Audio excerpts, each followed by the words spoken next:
Olá, pessoal. Bom dia, boa tarde ou boa noite, dependendo do horário que vocês irão ver a aula. Eu sou o Marcelo, professor Marcelo Moraes, de Geografia e Sociologia, e hoje eu vou falar um pouco sobre urbanização, geografia urbana e deslocamento populacional, tá? Lembrando, quinta-feira, dia 4, eu vou subir a aula de Sociologia. Vou falar sobre Marx e alguns conceitos de Karl Marx, tá bom? Lembrando também, eu já corrigi logo de cara as dissertações sobre a aula de Sociologia, eu só não consegui dar devolutiva para vocês. Até adianto de antemão que gostei muito do que vocês escreveram, do pessoal que entregou, tá bom? E há alguns errinhos, algumas coisas ali que faz parte e é natural de quando a gente está escrevendo, começa a escrever, ou ver alguma coisa pela primeira vez, tá? Mas eu posso dizer que tá tranquilo e eu gostei muito do que eu vi. Então, gente, ó, hoje, dia 1º, aula de Geografia Urbana e Urbanização e Deslocamento Populacional.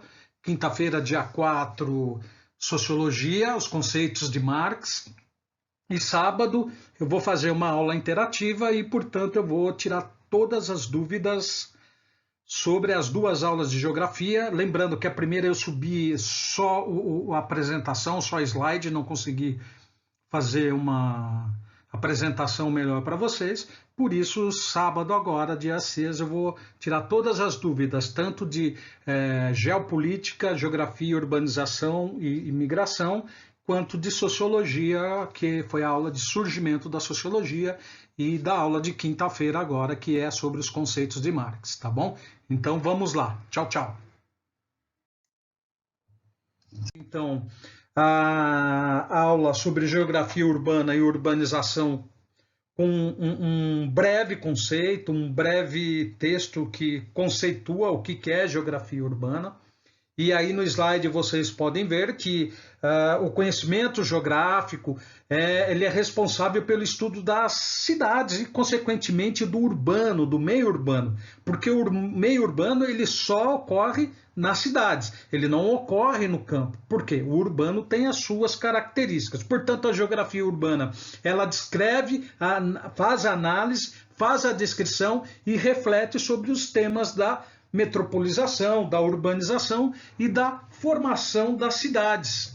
Como os espaços dessas cidades são ocupados desigualmente, como a gente pode ver, e algumas outras tipificações que a gente vai acabar vendo ao longo da aula, tá? Então, em resumo, como o próprio slide fala aí, a geografia urbana tem como objeto o espaço urbano. Então, vejam, a geografia ela vai estudar o espaço urbano e as relações sociais que acontecem no espaço urbano, que por sua vez acontece apenas na cidade. Então, a cidade, como nós vamos ver mais para frente, ela é a materialização desse espaço urbano que a gente vai compreender, que a gente vai aprender alguns conceitos daqui para frente, tá bom? Vamos lá.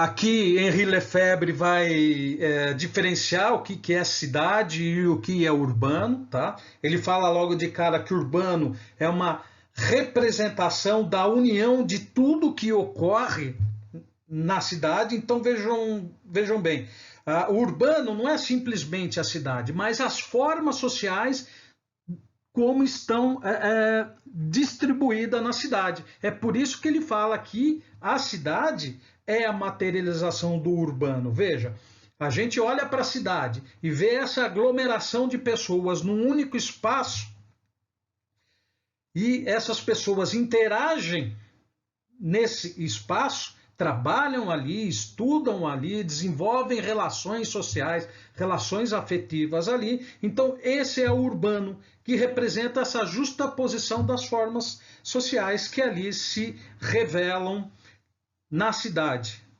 Para definir aqui, então, o urbano representa a reunião, a justaposição e a afirmação das formas sociais, enquanto a cidade é a materialização objetiva do urbano. Então, o urbano são as relações que ocorrem dentro daquela materialização, dentro daquele espaço geográfico que é a cidade.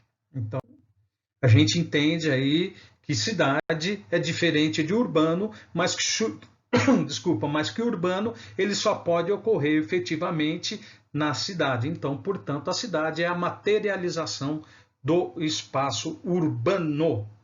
Portanto, a cidade tem como exemplo práticas de espaço urbano que a gente pode recorrer aí como cinema, teatro, escolas, universidades, fábricas, indústrias, serviços, mas também se revela, por exemplo, espaços ou prática de espaços não urbanos, como o autor vai falar aí de pequenas chácaras ou áreas de horticultura, reservas naturais amplas, entre paisagens e eminentes rurais. Da mesma forma, o espaço rural pode existir espaços urbanos, como a instalação de indústrias práticas turísticas, como hotéis, fazenda e outros casos. Olha, gente, veja que legal. Então, no espaço urbano, obviamente, pode ocorrer práticas não urbanas, como, por exemplo, o Cinturão Verde de São Paulo. O que é o Cinturão Verde? São exatamente essas pequenas chácaras que abastecem o urbano, que abastecem a cidade com alimento. Obviamente, a gente não está falando do agronegócio, da agroindústria, mas nós estamos falando de hortaliças, de alimentação como feijão, como tomate, como verduras. É só você ir aqui, por exemplo, para a região de Mogi das Cruzes, e à medida que você vai andando por ali nessa, se a gente pode falar assim, é a Grande São Paulo, né? Na periferia, o extremo da periferia, o extremo da cidade de São Paulo, você vai encontrar inúmeras chácaras, sítios, chácaras que estão cultivando e produzindo essas hortaliças para abastecer a cidade, o urbano. Eu faço trilha por ali de bicicleta e sempre vejo essa paisagem. Da mesma forma, ele vai falar que entre as indústrias a gente pode ver paisagens eminentemente rurais ou espaços com práticas, como pode dizer, práticas turísticas. Por exemplo, a gente pode ter, e tem ali, por exemplo, o Parque da Luz, ele é o tipo de uma reserva natural que controla o microclima daquela região ali. Então é muito importante que aquele Parque da Luz, o Parque da Luz, que é o quê? Uma reserva em plena selva urbana, se faça presente. Por quê? Ela vai preservar, além de alguns tipos de animais, de plantas, vegetais, também vai controlar o microclima daquela região ali, que pode evitar, por exemplo, ilhas de calor na cidade.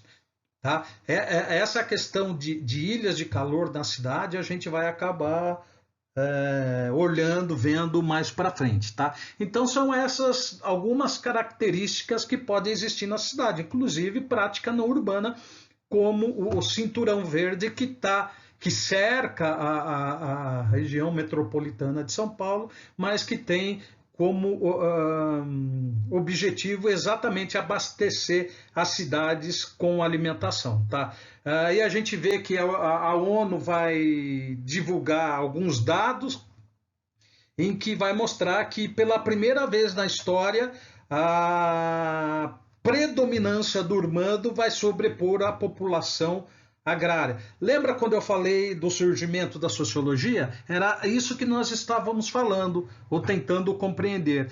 Se no primeiro momento havia uma grande maioria das pessoas vivendo no campo e disperso no espaço, a partir do surgimento das cidades, essas pessoas começam a buscar trabalho nessas cidades e, consequentemente, vai formar uma mancha urbana, uma aglomeração muito grande em pouco espaço.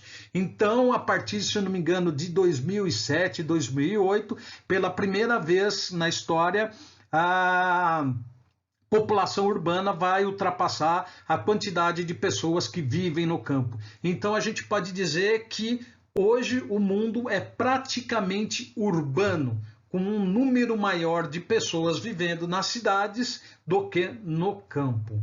Então, essa questão da ONU aqui, de a gente estar tornando ter se tornado um planeta muito mais urbano do que rural, ela se verifica, por exemplo, pelo número de pessoas, pelo maior número de pessoas agora morando na cidade e não no campo.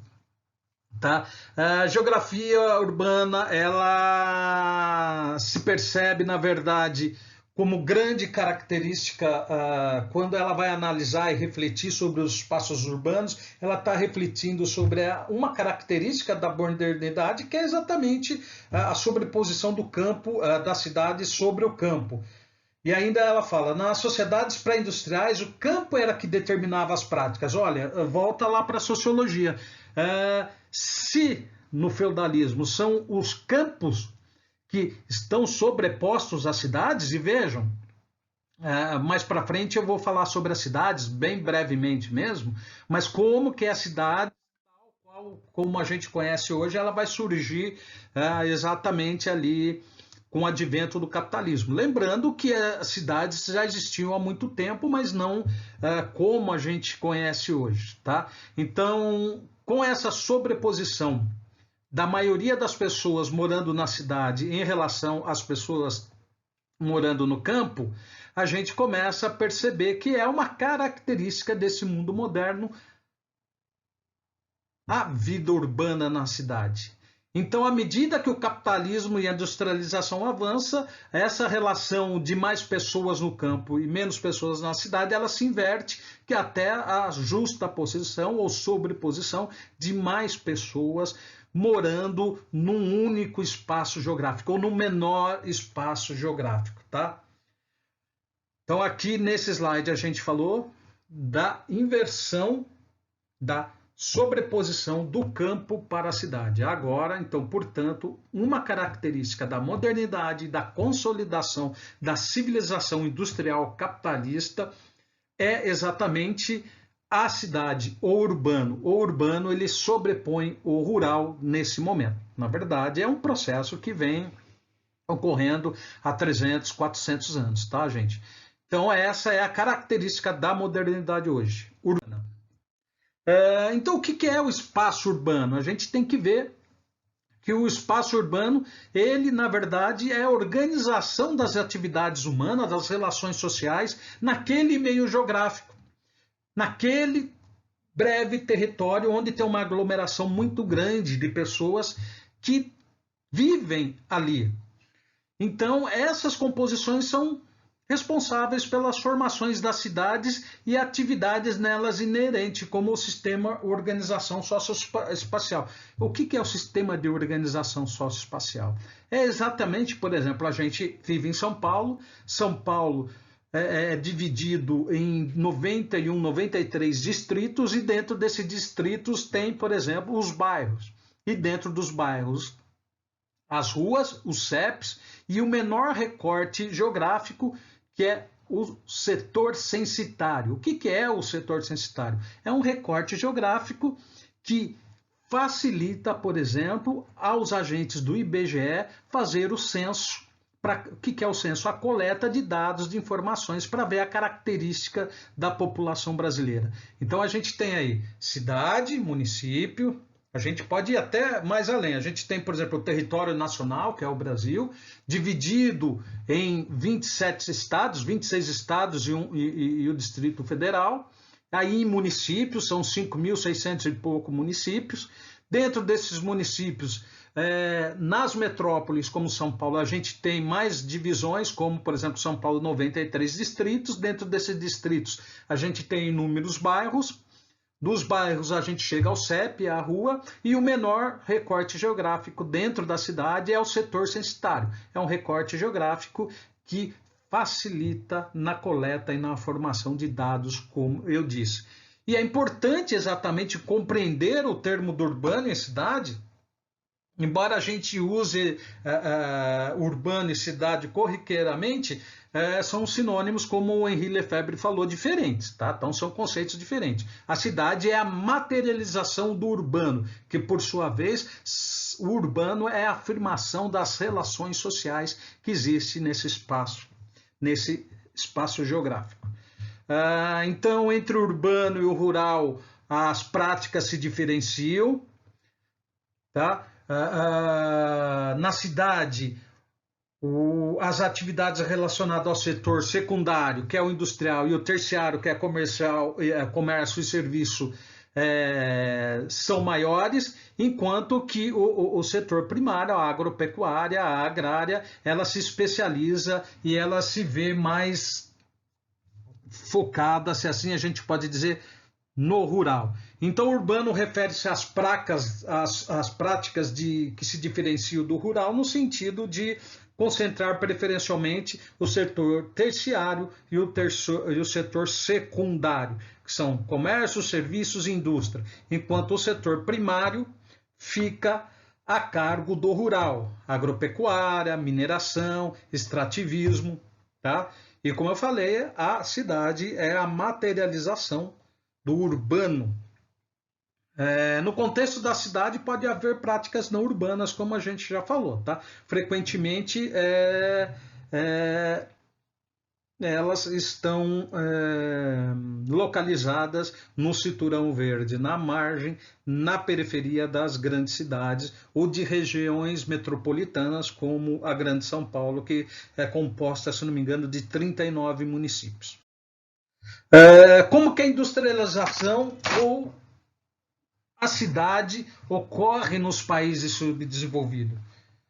Ou seja, a urbanização dos países subdesenvolvidos ou em desenvolvimentos ou países emergentes como o Brasil, ela só ocorre a partir da segunda metade do século XX. São Paulo, por exemplo, até a década de 40, 50, era quase que inexistente como cidade. É a partir de 50, com esse boom da industrialização e com o advento de grandes empresas multinacionais que começam a se instalar aqui, é a partir daí que ela começa a crescer. Então, São Paulo se torna o que é hoje a partir da década de 50 e 60.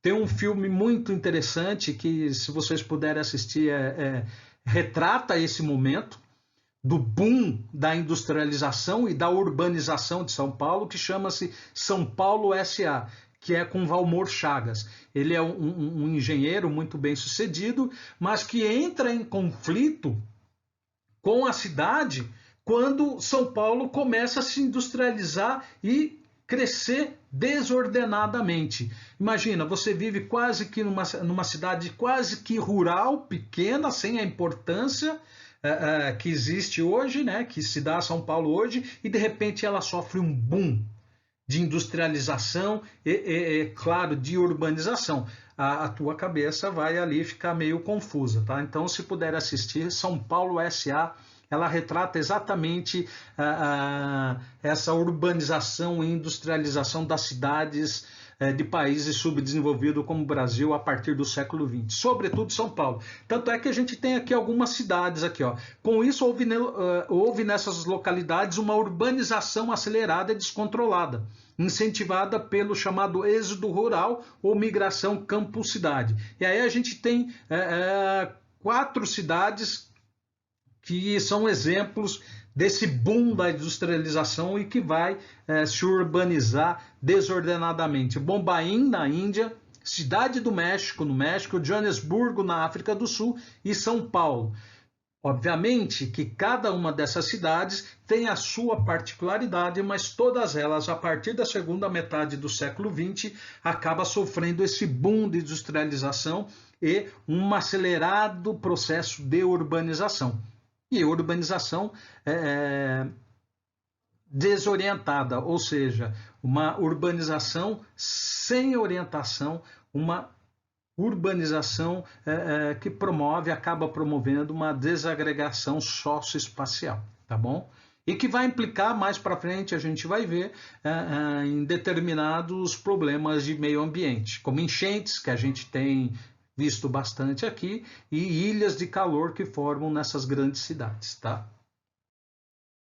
E a gente vê aqui, ó, por exemplo, a poluição nas grandes cidades. Toda a cidade é caracterizada pela aglomeração de pessoas. Nas grandes cidades, a concentração de pessoas gera vários detritos ou sujeiras provocadas pelas ações sociais, industriais, comerciais, culturais e residências. Então vejam bem, aqui a gente vai substituir lixo, que ele diz aqui, lixo que vai provocar poluição, nós vamos falar em resíduo sólido, tá? O que é o resíduo sólido? É tudo aquilo que não é orgânico, que não é alimentação. Esses resíduos sólidos, ou seja, à medida que a cidade sofre essa aceleração, esse processo de aceleração de industrialização e de urbanização, acelera-se também o processo de consumo. Então, quanto mais as pessoas consomem, mais resíduos sólidos são descartados na cidade, no meio ambiente, provocando uma série de problemas ambientais, entre elas a própria poluição. Por quê? À medida que a cidade cresce e se torna cada vez mais urbana, ela se torna, por exemplo, cada vez com trânsito maior. A gente tem aí indústrias emitindo poluentes no ar, a gente tem veículos, uma frota muito grande, por exemplo, de veículos na cidade de São Paulo, que vai emitindo CO2 e, obviamente, vai poluindo o ar da cidade. Não só o ar, mas como água, como o próprio terreno e por aí vai. Então, o problema da poluição urbana ela ocorre desde o século XIX, que é o que é a intensificação das cidades, ou seja, a intensificação da industrialização. A gente tem aí a Inglaterra como um dos principais e das primeiras cidades a sofrer com a poluição por conta da Revolução Industrial, e que depois, né, o mundo vai passar por 3 revoluções industriais e crescimento populacional, uma população de mais de 7 bilhões de pessoas consumindo e gerando resíduos sólidos e orgânicos todo dia. Então vejam bem, a gente pode estar vendo aí 3 crises no mínimo: crise ambiental, crise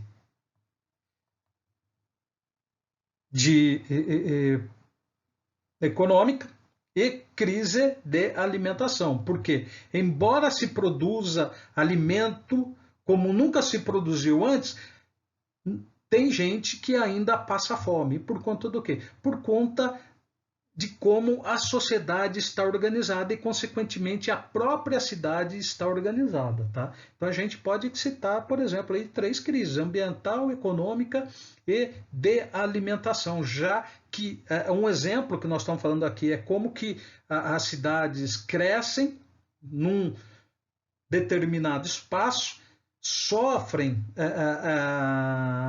uma aglomeração, ou seja, tem um crescimento de uma mancha urbana muito grande em pouco tempo, que vai criar o quê? Conflitos sociais, ambientais e econômicos. Tá? Então, os resíduos sólidos é uma das principais problemas nos grandes centros urbanos, principalmente países do primeiro mundo como os Estados Unidos. Por exemplo, aqui ele fala que produzem cerca de 10 bilhões de toneladas de resíduo sólido ao ano. Esse número de 10 bilhões já deve estar desatualizado, deve ser muito maior, tá? E um dos principais agentes poluidores são as embalagens descartáveis, como, por exemplo, o plástico. Tá? Então, ele vai falar que uma forma, uma maneira de diminuir isso é, por exemplo, fazendo a coleta seletiva para reduzir o quê? O despejo desses resíduos sólidos no meio ambiente sem um descarte orientado. Uma vez que você promove a coleta seletiva, esses resíduos sólidos são levados para ser reciclado. Lembrando aqui, tem produtos, resíduos sólidos que não são reciclados, ou porque ainda não tem tecnologia, ou porque ainda o custo é muito caro. Por exemplo, o isopor, ele ainda no Brasil não é reciclado por conta do custo. Tá? Por exemplo, agora a gente não tem outros resíduos sólidos que não são reciclados por conta do uso. Você não pode jogar, você não pode descartar no mesmo no mesmo resíduo, no mesmo recipiente de papel, por exemplo, a embalagem de pizza. Por quê? Porque ela está com gordura, está com óleo, então ela não pode ser mais reciclada. Então tem uma série de normas e regras que devem ser seguidos, que depois eu posso falar para vocês, mas que impede, por exemplo, de certos resíduos sólidos serem reciclados. Hoje, em São Paulo, por exemplo, já não há mais lixões, tá? Lixões eram território onde todo tipo de lixo, sem coleta seletiva, iam sendo despejados, tá? Sem ambiente controlado, tá bom? Aí vai lá criar mau cheiro, o churume, que é aquele líquido que escorre ali pela terra, contaminando a terra, o lençol freático, entre outras coisas. Então vejam, os lixões hoje deixaram de existir, tá? Não existe mais. São ambientes controlados, tá? Então um dos grandes problemas dessa concentração de massa de pessoas num único território é a poluição. Cidades. Aqui, as cidades das quais se tem registro há 5.000 anos, como eu havia falado para vocês, é na Mesopotâmia, e o território onde se encontra hoje Iraque. Então, é o Oriente Médio. As primeiras cidades, não da forma como a gente conhece hoje, elas começam a aparecer ali por cerca de 5.000 anos, no que hoje é o Oriente Médio. E, obviamente, assim como a própria cidade de São Paulo, o próprio ser humano sofre mudanças e evoluções, as cidades também acabam sofrendo essas mudanças, essas evoluções. E uma dessas mudanças é exatamente a intensificação da urbanização, que vai se consolidar com a Revolução Industrial. Então, lembra lá da aula de sociologia? O que a Revolução Industrial vai trazer? Ela vai trazer mudanças radicais novas, mudanças sociais radicais extremamente novas. Uma delas é exatamente, por exemplo, o processo de urbanização das cidades. Tá? Essa nova atividade econômica, então, vai atrair, como eu disse para você, uma quantidade enorme de pessoas para as cidades, porque as indústrias, os trabalhos agora se concentram nesse território, nesse espaço geográfico, e não mais disperso no meio rural. Então, portanto, a partir desse êxodo rural com o fim da sociedade feudal e a consolidação da civilização capitalista, sobretudo por meio da Revolução Industrial, vai provocar essa intensificação da urbanização, esse processo de aceleração da urbanização.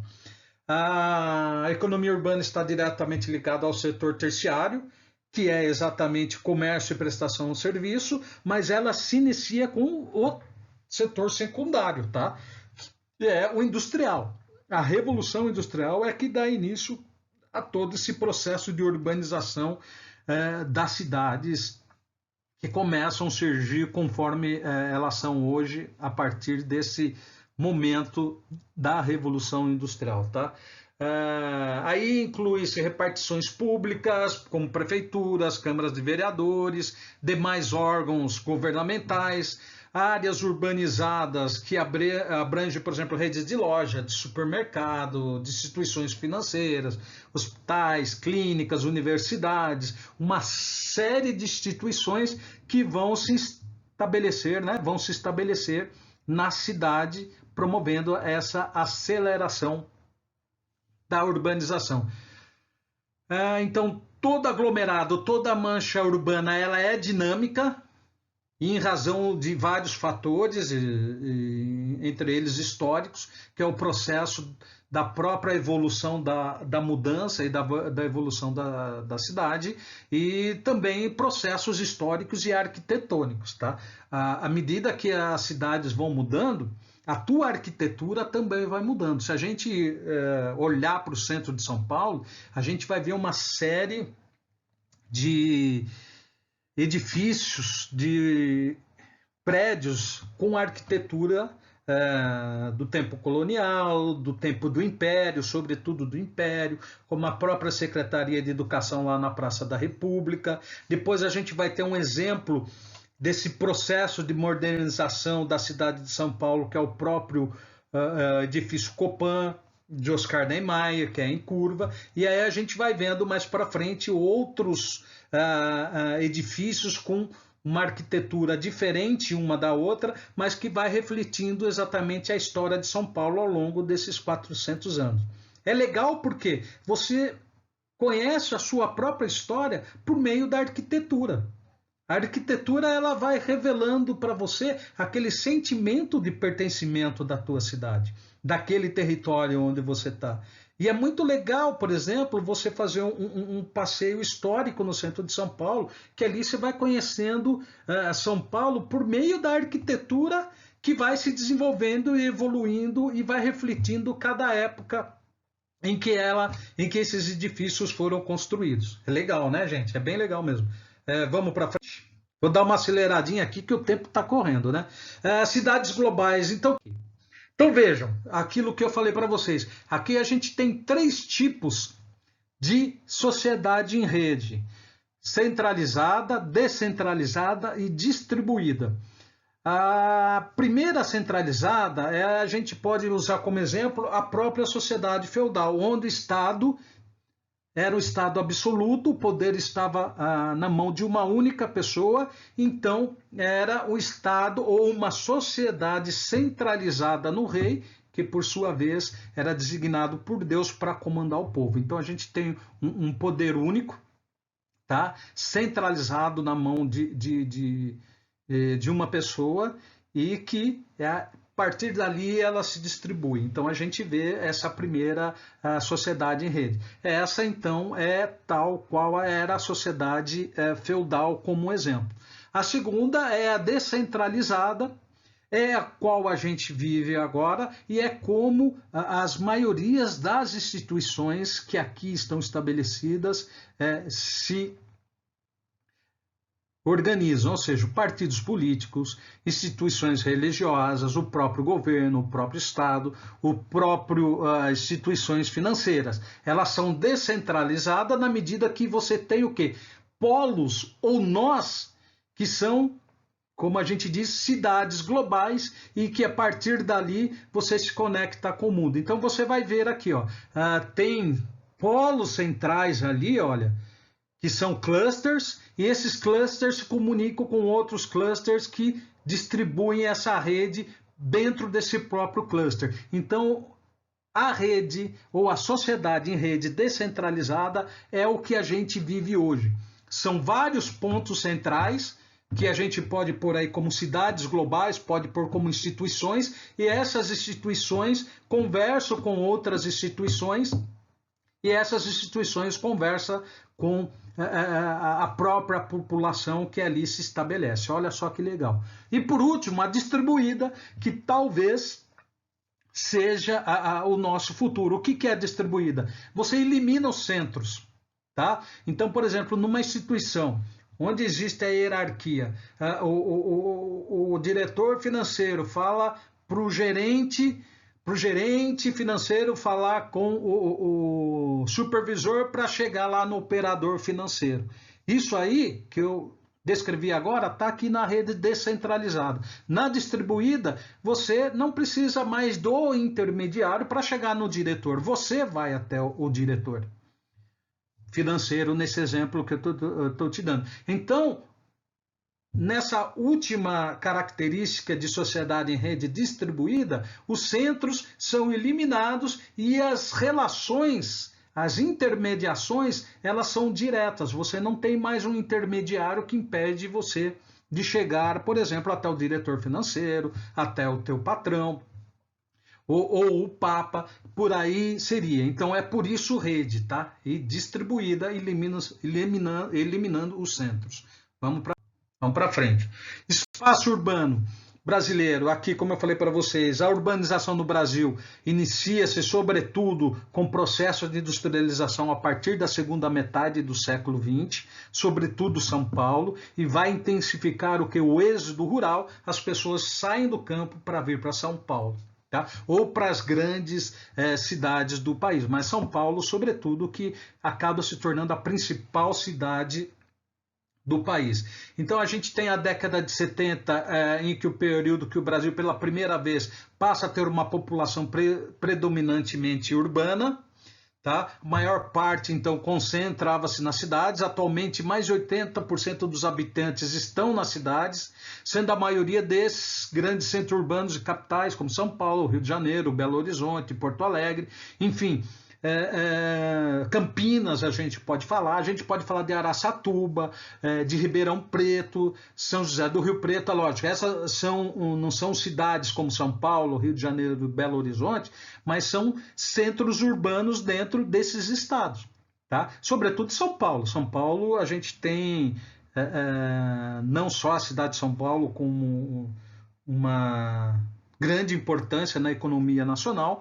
mas dentro de São Paulo a gente tem regiões metropolitanas aí, não são metrópoles como São Paulo, mas são regiões metropolitanas que têm muita força política, econômica e que têm uma vida própria, autônoma e independente dentro dessa região metropolitana. São algumas que eu falei, por exemplo, Campinas, Ribeirão Preto, Araçatuba, a gente tem Rio Preto também, que tem esse processo de urbanização. Não tão quanto São Paulo, não tão grande quanto São Paulo, mas já são pequenos centros urbanos dentro do estado de São Paulo. Tá? Então, essa metropolização, essa urbanização desorganizada que começa a acontecer a partir da segunda metade do século XX, é que vai ser responsável, por exemplo, pela desigualdade no tamanho das cidades e nos habitantes que ali se distribuem. Tá? Então, dentro dessas cidades, há níveis de avanço econômico e ofertas de estrutura no espaço urbano.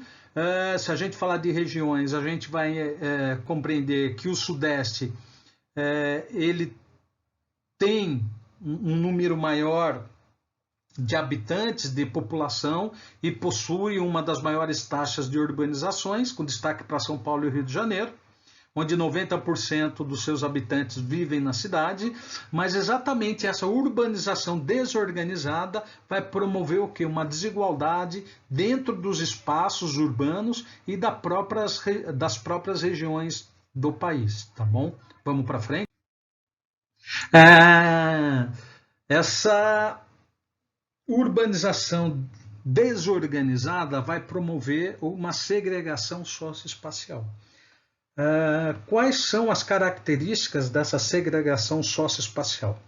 A favelização. O que é a favelização? É um processo de surgimento e crescimento de número de favelas numa determinada cidade ou local. São Paulo.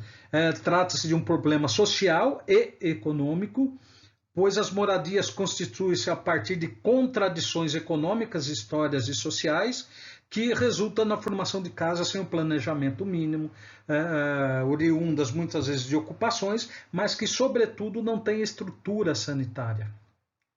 Não tem acesso a um bem-estar de uma vida saudável mínima. Então a gente começa a perceber isso em São Paulo à medida que tem esse boom de urbanização aí, desorganizado, e vai promover, por exemplo, a favelização, que é a segregação socioespacial. Então a problemática da formação de favelas no espaço da cidade está diretamente ligada aos fatores de urbanização e industrialização. A relação entre industrialização e a formação de favelas situa-se principalmente no contexto ou na constituição do êxodo rural, ou seja, as pessoas saem do campo para procurar emprego na cidade. Por sua vez, o custo de vida na cidade são muito grandes e essas pessoas acabam indo para as margens, para as periferias, que por sua vez essas periferias não estão estruturadas, não são estruturalmente econômica e socialmente desenvolvida, deixando a desejar, por exemplo, acesso como educação, acesso à cultura, entre outros problemas que possam ocorrer aí, tá? Além disso, a industrialização das grandes cidades também está diretamente ligada com tal ocorrência, isso porque as pessoas e isso é muito evidente no Brasil, como vocês viram, passa a buscar moradia e melhores condições de vida nas principais cidades do São Paulo, do Brasil, tá? Com maior industrialização, promovendo essa rápida urbanização. Por acaso, as maiores cidades do Brasil são aquelas que apresentam o maior número de favelas, como São Paulo, Rio de Janeiro e Belo Horizonte. Tá? Então vejam aqui, o problema de favelização é um problema decorrente desse processo de urbanização, sobretudo num país tão desigual como o Brasil, que começa a sofrer um boom, esse processo de industrialização, de urbanização, tardiamente. Ela vai provocar, por meio da procura das pessoas de saírem do campo e vir para a cidade em busca de emprego, as pessoas não terem dinheiro no primeiro momento para morar perto dos trabalhos e por isso ter que morar afastado, em condições não muito favoráveis para uma vida saudável. Tá? Então, é assim que surge, por exemplo, o processo de socialização. É segregação do espaço social. Industrialização e urbanização, a gente já falou, tá? Processo de industrialização e urbanização, elas estão intrinsecamente ligadas, ou seja, à medida que a revolução industrial se consolida, as pessoas acabam saindo do campo para ir para a cidade e à medida que essas pessoas vão procurando emprego, essas cidades vão sofrendo o processo de urbanização. Mobilidade urbana, a gente está se referindo a modais de transporte. Por exemplo, quais são os problemas que a cidade, ou como uma cidade de São Paulo, uma cidade como São Paulo tem em relação aos transportes públicos? Então, a gente, quando fala em mobilidade social, a gente está falando desses modais. Qual foi a escolha que nós tivemos, por exemplo, no Brasil, em relação à mobilidade? É a rodoviária. Tem a ferroviária, mas ela foi abandonada e a gente optou pelo transporte rodoviário. O que isso vai implicar? Por exemplo, em poluição, em trânsito, em concentração em transportes públicos, porque esses, por sua vez, não se desenvolvem, não têm qualidade. Então, a mobilidade urbana ela está ali aliada à arquitetura e movimentos populares e sociais que procuram fazer uma reflexão sobre a mobilidade urbana para dar mais qualidade tanto aos transportes, como dar mais qualidade de vida quando se propõe modais de transporte diferentes das quais, por exemplo, São Paulo tem, como bicicleta, transporte público de ônibus elétrico, próprio metrô, próprio trem, que poluem menos, mas ainda deixam a desejar. Tá? Então, a mobilidade urbana são condições oferecidas pelas cidades para garantir a livre circulação das pessoas entre as suas diferentes áreas. E uma das maiores atualidades do momento no Brasil e para vários outros países é o crescente número de veículos individuais que promove o inchaço do trânsito. É isso que eu falei. Então, veículos, como o Brasil, sobretudo o Brasil, escolheu o transporte rodoviário, sobretudo o transporte individual, que são os carros, ele vai provocar trânsito, vai provocar poluição, vai provocar uma série de problemas que vai ter consequências na própria mobilidade urbana, tá? E, consequentemente, na saúde das pessoas. Então, o Brasil atualmente vive um drama a respeito dessa questão. A melhoria da renda da população e da classe média e baixa, incentivadas pelos governos para o mercado automobilístico, como redução do IPI, vai fazer com que cresça o processo, um consumo de veículos individuais e, obviamente, vai pôr uma frota muito maior de veículos individuais na rua do que a própria estrutura de mobilidade urbana suporta. A gente vai ter aí uma série de problemas. Outro fator que contribui para aumentar o problema da falta de mobilidade urbana no Brasil é a herança histórica da política rodoviarista do país, como eu falei para vocês, que vai acumular inúmeros investimentos para esse tipo de transporte. O rodoviário, então, ele não só promove, por exemplo, um processo de aceleração de despejo de veículos individuais na cidade, como na medida em que ele promove esse tipo de modal de transporte, ele vai provocar, por exemplo, o rodoanel, ele vai provocar um impacto ambiental muito grande. Mas para quê fizeram o rodoanel? Exatamente para tirar os caminhões, para tentar desinchar um pouco o trânsito da cidade de São Paulo, consequentemente diminuir a poluição, diminuir acidentes, melhorar a qualidade de vida, mas a que custo? Por exemplo, um custo ambiental muito grande à medida que o rodoanel vai circundar a região metropolitana de São Paulo para tirar esses caminhões do trânsito de São Paulo, consequentemente diminuir o trânsito, melhorar a qualidade de ar e melhorar o processo de mobilidade urbana. Ele vai o quê? Desmatar um grande número de reservas naturais para que se possa aplicar exatamente esse modal rodoviário de transporte, que é, né, o maior problema do Brasil. Então a gente vê que a cidade de São Paulo é uma das que mais sofre com esse problema. Ele diz aqui, em média, o paulistano pode passar até 45 dias do ano no trânsito. Olha só, gente, o que promove para a saúde mental da pessoa, praticamente para passar 45 dias do ano preso, andando parado no trânsito, tá? Então a mobilidade urbana ela vai questionar mesmo essas escolhas que nós fizemos e como ela pode, de alguma forma, diminuir esses problemas e tornar mais saudável a qualidade de vida dessas pessoas que moram na cidade, sobretudo São Paulo. A gente vem para esse conceito de gentrificação. O que é gentrificação?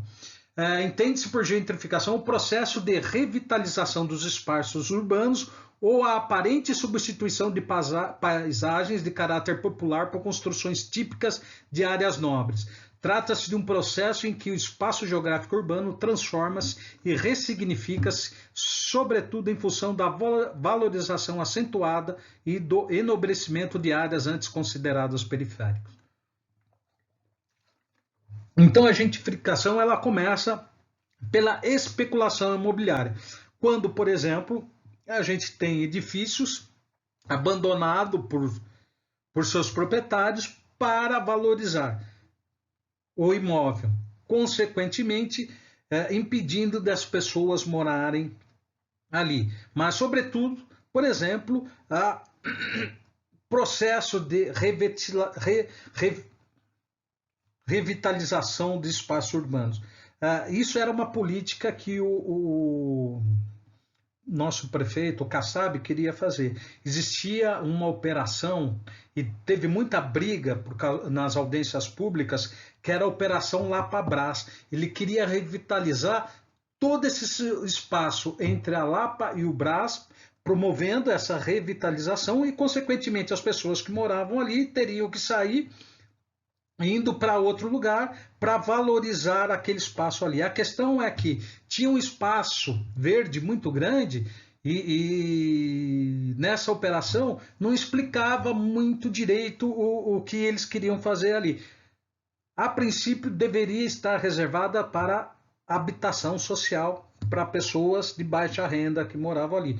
Mas como não estava muito claro, a desconfiança era que provavelmente aquele espaço seria reservado para as grandes construtoras. Então esse é um exemplo de gentrificação, ou seja, eu proponho uma política pública de revitalização desses espaços urbanos, eu promovo a valorização acentuada desse espaço urbano, mas para eu promover essa valorização desse espaço urbano, eu acabo retirando as pessoas que moram ali, e essas pessoas, por sua vez, quando valorizar esse espaço urbano, não tem mais como voltar exatamente por conta dessa especulação imobiliária.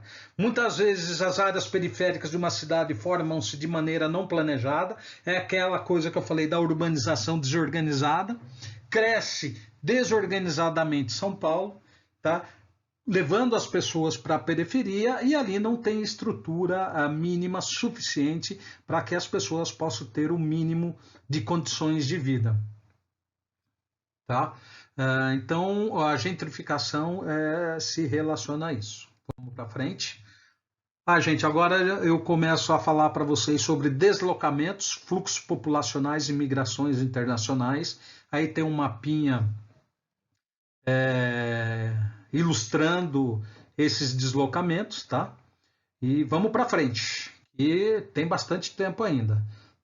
Então, eu termino aqui o que é geografia urbana e urbanização. A gente entende, sobretudo no Brasil, que a urbanização sofre um processo, sofre uma aceleração a partir da industrialização da economia brasileira. A partir da metade do século XX, a gente tem como exemplo maior a própria cidade de São Paulo, que sofre esse processo de urbanização, e, consequentemente, a gente vai ter uma série de consequências que a gente acabou vendo durante esses 30 minutos aí, tá bom? Vamos lá. Migração e deslocamento.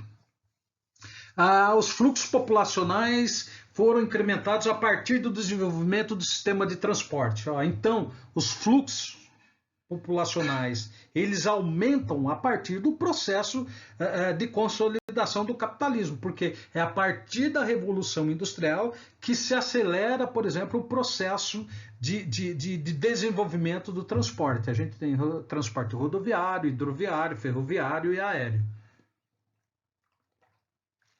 E também das telecomunicações, que oferece maior mobilidade às pessoas de todo mundo. Segundo a ONU, aproximadamente 175 milhões de pessoas vivem fora do país de origem.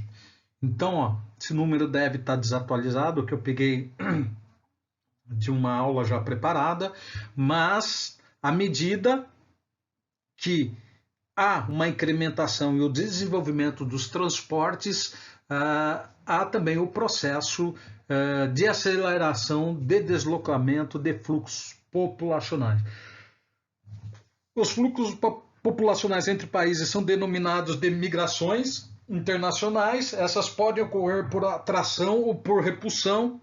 A primeira geralmente acontece quando as pessoas vivem em países nos quais não há boas condições de vida e de trabalho e são atraídas rumo a outros países para fugir, por exemplo. Pode ser perseguição política, crise econômica, crise social, guerra, onde elas procuram ir para países desenvolvidos que possa, em tese, dar melhores condições de vida. Então a gente tem aí como exemplo desse tipo de fluxo de deslocamento Estados Unidos e países da Europa, além do Japão, como segunda opção de imigração para esses indivíduos que deixam que deixam seus países por esses problemas que eu citei. Tá? Então, o deslocamento é exatamente o deslocamento de pessoas de uma região para outra, dentro do próprio país ou para fora do teu país. As motivações são inúmeras, que a gente vai ver aqui. Então, a maioria das migrações internacionais ocorre pela busca de trabalho, ou seja, pela melhora nas condições de vida. As principais correntes migratórias emergem de latinos-americanos, africanos e asiáticos em direção aos Estados Unidos. Então a gente tem 3 regiões aí do mundo migrando para os Estados Unidos em busca de uma melhor condição de vida. Latino-americanos, que é o nosso caso, africanos e também asiáticos. Aí a gente tem Estados Unidos, Europa e Japão. Os brasileiros, por vários motivos, saem do país. O movimento de saída do país é chamado de emigração, não de migração. Migração é quando eles chegam A imigração é quando parte, tá? O de entrada de estrangeiro é denominado de imigração. Então, quando chegam é imigração e quando partem é emigração. O que leva os brasileiros a sair do país rumo a outro são sucessivas crises econômicas. Hoje existe cerca de 2 milhões de brasileiros vivendo no exterior de forma clandestina. Olha, só de forma clandestina são 2 milhões de brasileiros que saíram do país em busca de uma vida melhor por conta das constantes crises econômicas. A outra modalidade de imigração internacional é o fluxo de refugiados, como eu falei para vocês, são refugiados políticos, por perseguição religiosa, por crise humanitária, por guerra, uma série de acontecimentos que acabam provocando esse tipo de deslocamento. Tá, os indivíduos que sofrem perseguições de ordem política, religiosas, étnica. Por exemplo, ó, na década de 70 havia cerca de 2 milhões e meio de refugiados. Hoje esse número chega a 25 milhões, decorrentes de acontecimentos geopolíticos como o fim do socialismo, a diminuição de ajudas financeiras e humanitárias e principalmente pela expansão do fundamentalismo islâmico. Essa última aqui eu não posso, também eu não concordo, tá? Mas na verdade, esse fluxo de imigração, por exemplo, tem muito mais causa humanitária do que propriamente religiosa. Vejam, por exemplo, na Síria há uma guerra civil que já dura aí mais de 10 anos e que vai provocar uma série de fluxos de pessoas para a Europa e que chegaram no Brasil também em busca de uma vida melhor, mas por conta da guerra civil, não por conta da religião. Ainda hoje acontece? Acontece, mas eu acredito que acontece em menor quantidade, tá? São considerados migrantes refugiados cerca de 25 milhões de pessoas que foram obrigadas a deixar seus lares devido a problemas ambientais como desmatamento, desertificação, erosão dos solos e desastres químicos e nucleares. Então aqui, ó, são outras motivações que levam as pessoas a saírem de seus países e procurar uma vida melhor em outro lugar, que não aquele de origem da sua família, que há gerações estão ali sobrevivendo, por exemplo, da terra, do ambiente, da economia, aquele território. As origens do refugiado são mais variadas, mas geralmente possuem algumas características, como a origem de países subdesenvolvidos, no qual a renda per capita média está abaixo de $500, e há alto índice de analfabetismo. Governos ditatoriais, é o que a gente está começando a ver acontecer no Brasil. Já houve, não em grande quantidade, mas assim que o novo governo foi eleito, a gente percebeu que algumas pessoas já começaram a sair para evitar perseguição política, embora já estivesse ocorrendo, tá?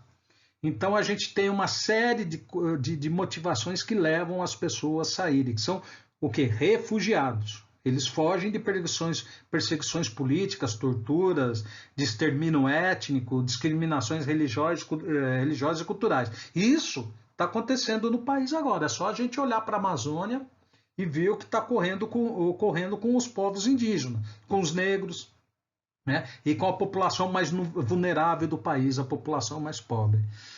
Por fim, existe um fluxo agora sem agravante, que é o turístico, que são motivados pela busca de lazer, cultura e religião, e esse processo motiva a comercialização de viagens. Então, esse fluxo de um país para outro também pode ser motivação turística, de um país para outro, de uma região para outra, e por aí vai. Tá? O que é migração? Então, a gente vai ver agora alguns motivos, tá? E alguns tipos de migração. Tá bom? Então, o que é a migração? Migração é o deslocamento populacional de um espaço geográfico para outro, de forma temporária ou permanente. Então, desde que a humanidade existe como humanidade, esse processo de migração existe. São, como eu disse, inúmeras razões que levam uma população a se deslocar de um espaço para outro. Antigamente, na pré-história, as pessoas, os humanos eram nômades, não eram sedentários como nós somos agora, então elas viviam migrando de um lugar para outro, até porque não havia ainda domesticação de animais e também de plantas, e para a sobrevivência deles, eles buscavam espaços geográficos, locais, territórios onde eles pudessem, por determinado tempo, sobreviver. Assim que, por exemplo, mudasse o clima, viesse o frio, obviamente se deslocava para um lugar mais quente para poder sobreviver, para alimentar, para viver de certa forma, sem ter muito risco de não ser. Razões para a migração econômica são quando os imigrantes, por um processo de crise econômica muito profunda, que vai provocar desigualdades tão profundas que leva as pessoas a procurarem outras regiões, pode ser dentro do próprio país ou pode ser mesmo a procura de uma condição melhor de vida em outro país. Cultural e religiosa, que são os casos de grupos sociais que migram para o local com o qual se identifica. Tá? Então a gente tem, por exemplo, muçulmanos que vão para Meca. Lá é o que? A região central da religião muçulmana, mas tem cultural e religiosa por perseguições. Política ocorre com bastante frequência durante crises políticas, guerras, ditaduras, nas quais vários contingentes políticos migram de forma livre ou forçada para evitar problemas com seu país, lá no seu país. Tá? Naturais, por conta de desastres ambientais, secas, frio intenso, calor excessivo. A gente tem esse tipo de migração aqui no país, quando as pessoas do Nordeste, sobretudo no processo de industrialização, de aceleração da industrialização e de urbanização de São Paulo, do Sudeste, acabam vindo para São Paulo para sair do que? Desses problemas naturais, como seca, e procurar uma condição de vida melhor aqui. Então aqui a gente tem algumas razões para a migração. Tive um probleminha aqui. Então a gente falou agora há pouco sobre as razões da migração e agora a gente vai falar sobre tipos da migração para finalizar a aula de hoje. Então a gente tem a migração pendular, que é um fenômeno que se trata não propriamente de uma migração, mas que acontece todo o dia, todos os dias. Como? Como uma transferência momentânea diária. Então ela é caracterizada, por exemplo, ela é bem característica das grandes cidades. Quando as pessoas, por exemplo, moram em cidades da região metropolitana, como São Paulo, mas, por exemplo, trabalham em São Paulo. Então, a migração pendular é isso, ela acontece todos os dias, ou seja, você sai da sua cidade para ir trabalhar em outra, você sai da sua cidade para ir estudar em outra, você sai da sua cidade para se divertir em outra. Ou mesmo dentro da própria cidade, como uma cidade grande como São Paulo, você sai, por exemplo, da tua região para estudar em outra, para trabalhar em outra. Então, você vai e volta, formando um pêndulo. Por isso, migração pendular. É aquela que acontece todo dia com todos nós, ou com a maioria de todos nós, quando a gente sai para trabalhar de manhã numa outra região da mesma cidade e acaba voltando só à noite para casa, ou quando a gente resolve também se divertir e também estudar em outra região, ou em algum outro centro que tenha uma universidade, que tenha um acesso a estudos que ali na tua cidade não tem. Essa é a migração pendular. A transumância é um tipo de imigração onde um grupo de pessoas de uma cidade ou estado ou país acaba migrando para outra região por um determinado período. Por exemplo, o Rodoanel acontece muito isso, ou grandes obras de infraestrutura no país, ou nos países que tem por aí, onde as pessoas acabam saindo de seus territórios de origem e vão trabalhar por um determinado tempo em outra região. Por que eu falei do Rodoanel? Porque no Rodoanel, mais de 50% das pessoas que trabalharam no Rodoanel eram de outras regiões e vieram para São Paulo para construir o Rodoanel. Logo quando terminou aquele trecho, que é um consórcio, eles voltaram para suas regiões de origem. Então a transumância é isso, tá? É um grupo de pessoas ou pessoas que muda de cidade, de estado, de país por um determinado período, geralmente alguns meses, e que continua tendo como referência a sua moradia, tá? Então ele não sai em definitivo da sua moradia, da sua região de origem, mas ele sai por alguns meses, depois ele acaba retornando, tá? Êxodo rural, como eu falei para vocês, é o deslocamento de pessoas do campo para a cidade. Essa mudança é permanente e geralmente ocorre porque os habitantes acabam buscando melhores condições de vida na cidade. Por quê? O campo já não lhe oferece mais condições de vida para que eles possam continuar ali. Sobretudo no agronegócio, onde a mecanização da indústria agrária acaba sofrendo um processo e um aceleramento da mecanização da agricultura, tá? É êxodo urbano, que aí vai ter inúmeras causas, por exemplo, a própria violência, que acaba levando as pessoas a saírem da cidade para ir para outros lugares, até cidade pequena, tá? Mas que acaba promovendo esse tipo de imigração. O nomadismo, que são os nômades, e que, apesar de ser muito rara na atualidade, ainda existe essa modalidade de imigração, e que não tem o quê? Uma residência, uma região fixa de residência ou uma residência permanente. Então as pessoas ficam migrando de um lugar, de uma região, de um espaço para outro, mas não tem nenhuma residência permanente.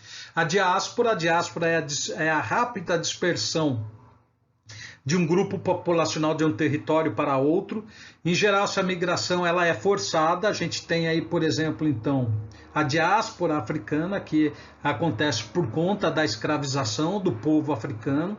Lembrando que a África é um continente, tá? Então ela é extremamente diversificada. A gente não pode entender a África como uma única coisa, tá? E também tem, por exemplo, a diáspora judaica, que é a expulsão do povo judeu da Palestina e do pelo Império Romano, tá?